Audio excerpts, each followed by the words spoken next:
Bayangkan, sebuah malam yang pekat di padang pasir Khurasan. Angin berhembus pelan, membawa debu tipis yang berputar di antara langkah-langkah unta. Langit gelap tanpa bulan. Jalanan sunyi yang biasanya dilalui para musafir kini terasa mencekam. Setiap derap kaki terdengar seperti pertanda bahaya. Di tengah kesunyian itu, berdirilah seorang lelaki.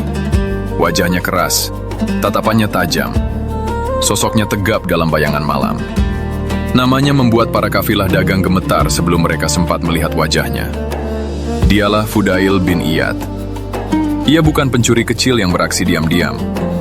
Ia adalah pemimpin perampok. Tokoh yang ditakuti di jalur perdagangan antara Khurasan dan Irak. Banyak musafir kehilangan harta karena kelompoknya. Sebagian bahkan kehilangan nyawa. Setiap malam baginya adalah rencana. Setiap perjalanan orang lain adalah kesempatan. Hidupnya tenggelam dalam dosa. Malam-malamnya dipenuhi bisikan kejahatan. Dan hatinya perlahan mengeras, seolah tak lagi mampu merasakan cahaya kebenaran. Namun di balik gelap yang paling pekat, selalu ada cahaya yang menunggu untuk menyelinap. Dan Allah memiliki cara yang begitu lembut untuk menghancurkan hati yang paling keras sekalipun. Suatu malam, Fudail bin Iyad berjalan menyusuri lorong-lorong gelap kota.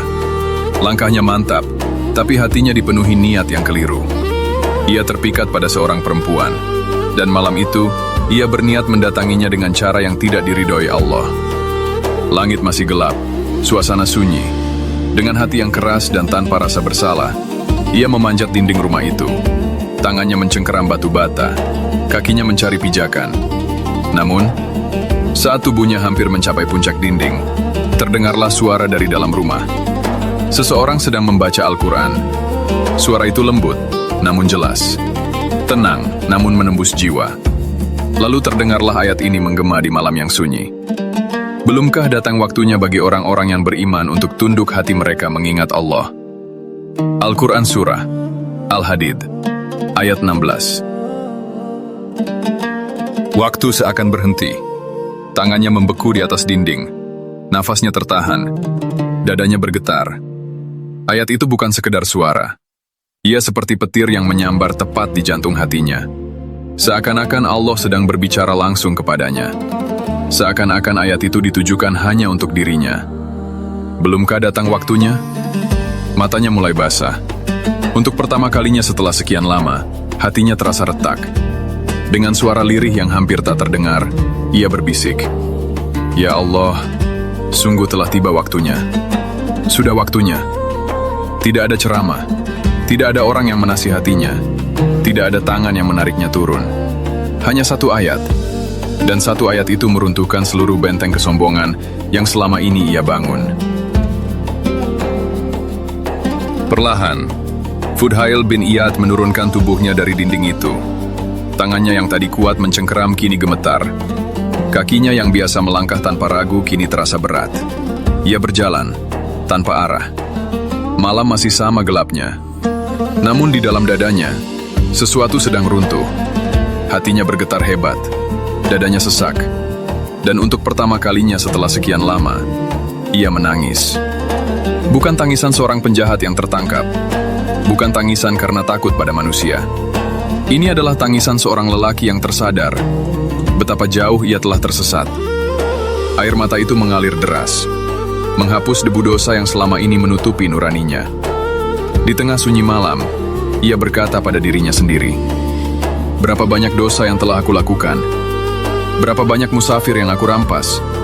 Berapa banyak orang yang aku zalimi? Sampai kapan aku hidup seperti ini?" Pertanyaan-pertanyaan itu menghantam jiwanya lebih keras daripada pedang manapun yang pernah ia angkat. Ia teringat wajah-wajah ketakutan. Ia teringat jeritan-jeritan yang pernah ia abaikan. Ia teringat malam-malam penuh maksiat yang dulu ia banggakan. Dan kini, semuanya terasa seperti beban yang tak sanggup lagi ia pikul.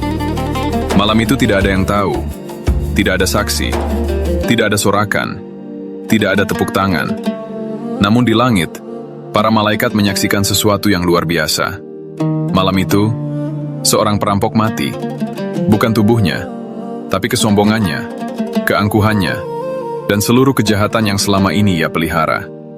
Dan pada malam yang sama, lahirlah seorang hamba yang bertaubat. Setelah malam itu, hidupnya benar-benar berubah. Fudhail bin Iyad meninggalkan dunia kejahatannya. Ia memutuskan berhijrah menuju Makkah, kota suci yang menjadi tempat jutaan hati kembali kepada Allah.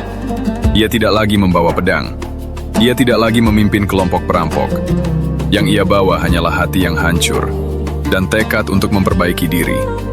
Di kota suci itu, ia menghabiskan hari-harinya dalam ibadah. Malam-malamnya panjang dalam sujud. Air matanya tak pernah kering ketika membaca ayat-ayat Allah. Ia menangis, bukan karena takut miskin, bukan karena kehilangan kekuasaan. Ia menangis karena takut kepada Allah. Takut dosa-dosanya belum diampuni. Orang-orang yang dahulu gemetar mendengar namanya, kini terdiam takjub melihat perubahannya. Dari tangan yang dulu merampas harta, kini terangkat memohon ampun dalam doa. Dari kaki yang dulu mengejar musafir, kini melangkah pelan menuju masjid. Dari hati yang dulu keras membatu, kini lembut, penuh khusyuk, dan selalu merasa diawasi Allah. Ia dikenal sebagai ahli ibadah yang sangat zuhud. Pakaiannya sederhana, makanannya sekadarnya, kata-katanya penuh hikmah.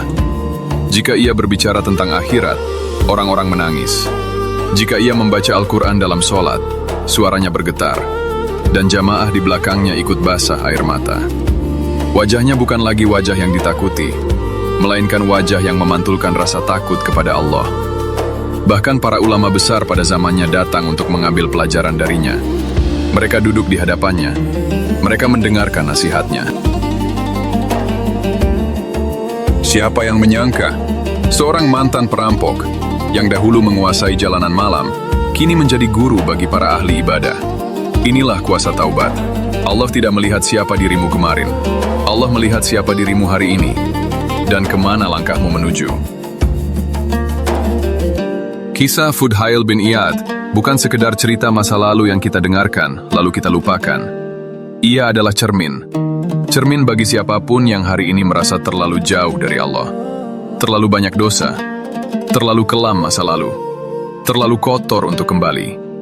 Bukankah dahulu Fudhail juga begitu? Pemimpin perampok, ditakuti manusia, tenggelam dalam maksiat. Namun satu ayat mampu membalikan seluruh arah hidupnya. Tidak ada dosa yang terlalu besar untuk diampuni oleh Allah. Tidak ada masa lalu yang terlalu gelap untuk diterangi cahaya hidayah. Tidak ada hati yang terlalu keras untuk dilunakan jika Allah menghendaki. Kadang hidayah tidak datang melalui peristiwa besar, bukan melalui gempa, bukan melalui suara dari langit. Kadang ia datang melalui satu ayat yang kita dengar di waktu yang tak terduga. Satu kalimat yang terasa seperti ditujukan khusus untuk kita. Satu momen hening, di mana tiba-tiba hati bertanya dengan jujur, sudahkah waktunya aku berubah? Mungkin hari ini bukan kita yang memanjat dinding dalam gelap malam. Namun mungkin ada dinding-dinding dosa lain yang sedang kita dekati. Dan mungkin ayat itu sedang mengetuk hati kita sekarang. Jika Allah bisa mengubah seorang perampok menjadi guru para ahli ibadah, maka tidak ada alasan untuk putus asa. Karena taubat bukan tentang siapa kita kemarin. Taubat adalah tentang keputusan hari ini. Dan siapa tahu, malam ini adalah malam di mana satu versi lama dari diri kita mati, dan lahir seorang hamba yang baru. Kisah Fudhail bin Iyad bukan hanya untuk dikagumi, tetapi untuk direnungi. Hidayah adalah hak prerogatif Allah.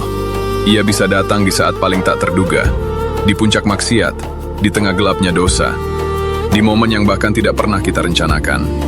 Taubat sejati bukan sekedar penyesalan, bukan hanya air mata sesaat. Taubat adalah perubahan arah hidup, dari jalan yang menjauh, menjadi langkah yang mendekat. Orang yang hari ini paling dekat dengan Allah, bisa jadi adalah mereka yang dahulu pernah paling jauh. Karena hati yang pernah hancur oleh dosa, seringkali lebih lembut saat kembali. Dari gelapnya jalanan Khurasan, hingga terang mihrab di Mekah. Dari pedang perampok, hingga tasbih ahli ibadah. Itulah perjalanan seorang hamba yang kembali. Dan mungkin, kisah itu bukan sekedar sejarah. Mungkin malam ini, ayat itu sedang berbicara kepada kita juga. Pelan, lembut, namun menembus dada. Belumkah datang waktunya